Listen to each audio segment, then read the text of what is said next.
cânticos.com.br, a bênção do Senhor. A Bíblia, ela tem uma mensagem de fé e de esperança para todos aqueles que creem nela.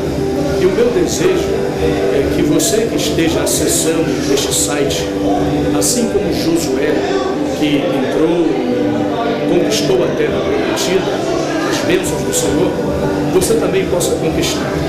Para você conquistar as bênçãos do Senhor, primeiro, você terá que ter perseverança. Segundo, você não poderá perder o alvo do seu objetivo. E terceiro, não deixe nada por conquistar. Pega tudo aquilo que é teu por direito.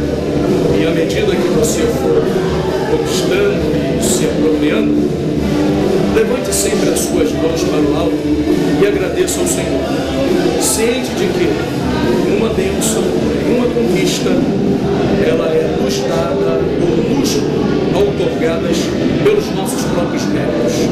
Todas as bênçãos do Senhor nos são dadas por Ele, e para Ele seja toda a honra, toda a glória e todo o louvor.